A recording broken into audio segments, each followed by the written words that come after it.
السلام عليكم، ازيكم؟ عاملين ايه؟ يا رب تكونوا بخير. شايفين كيكة شطرنج بقى، شطرنج وتايجر يعني في نفس الوقت، الاتنين مسميات صح. بطريقة سهلة، والمقادير دي ما فيهاش لبن خالص. تعالوا اقول لكم بقى على الطريقة. انا جبت كوباية سكر، ونص كوباية سمنة، وثلاث بيضات، وفانيليا. طبعا حاطة الفانيليا على البيض، وكوباية زبادي، وده كيس بيكنج باودر، وكوبايتين دي، وذرة ملح. طبعا هحط المكونات كلها في الخلاط. لو حابة تضربيها في مضرب كهربي عادي، يعني ينفع كده وينفع كده. هحط المكونات كلها في الخلاط، البيض والزبادي.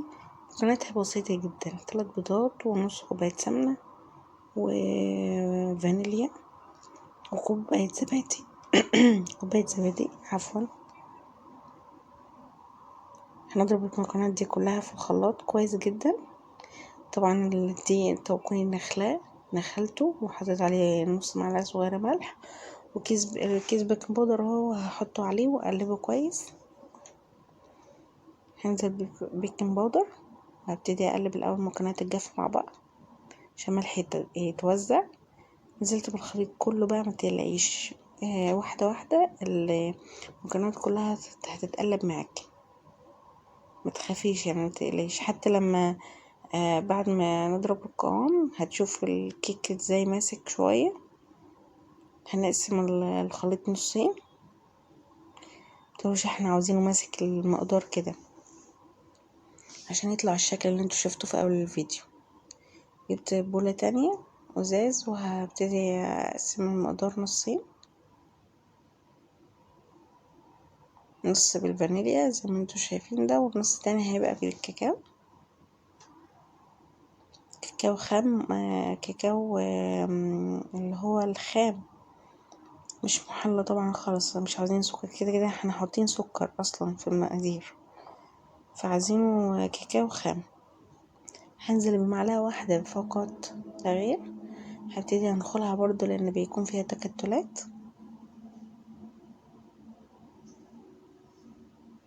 وبعد كده طبعا المقدار ده هيتقل، هنحط معلقتين كبار مية، نفس المعلقة اللي احنا حطينا بيها الكاكاو. نحط معلقتين كبار من المية. هبتدي اقلب القوام ده، هيبقى القوام مظبوط جدا. زي ما قلت لكم، عايزين تعملوه بمضرب يدوي، على فكرة ينفع تعملوا المكونات دي بمضرب يدوي، بس اعملوا سكر بودر بقى عشان ايه يضرب معاكم بسهولة. هنزل الخليط كده واجيب صينية. بصوا، استخدموا اي صينية، اي يعني. لو مقاس صغير هتطلع معاكم الكيكة اعلى من اللي انتوا شفتوها معايا، اما دي مقاسها كبير شوية. بس انا كمان الخليط ده قسمته على صينيتين لانه فضل معايا كتير. احنا هنبتدي نحط كرة زي ما انتوا شايفين كده، كرة من الفانيليا وكرة من الشوكولات،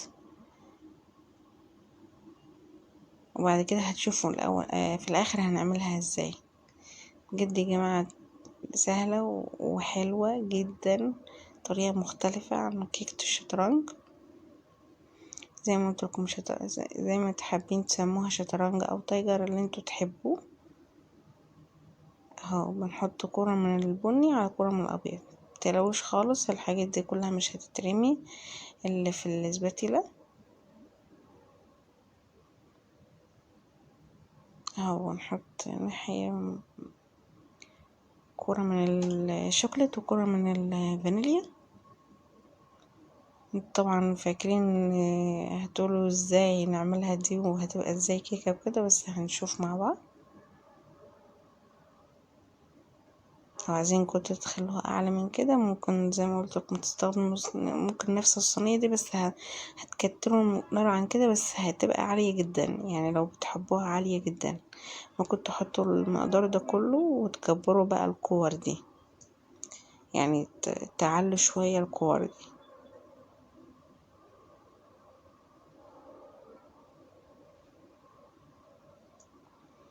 اهو زي ما انتوا شايفين.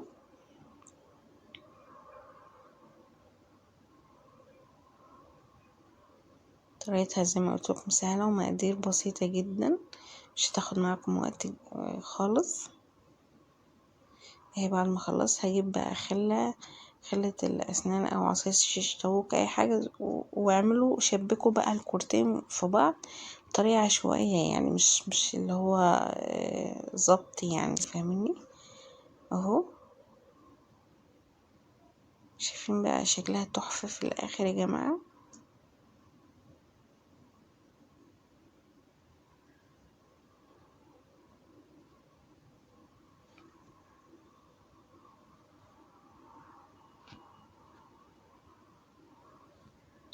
اهي بعد ما طلعت من الفرن، شايفين الشكل ما اتمسحش خالص.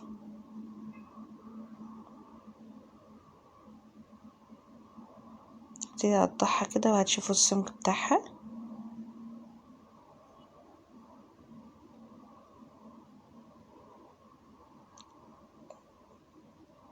هبتدي اقطعها بقى زي ما انتوا شايفين، اي قطعة انتوا تحبوها بقى، مربعات، اي تقطيع انتوا تحبوه. بس شايفين الشكل بقى بعد ما طلعت بقى شكلها تحفة جدا، كمان متغيرش شكلها خالص. اهي السمكة بتاعها. يا رب يكون الفيديو عجبكم وعجبكم اشتراك في القناة، والسلام عليكم ورحمة الله وبركاته.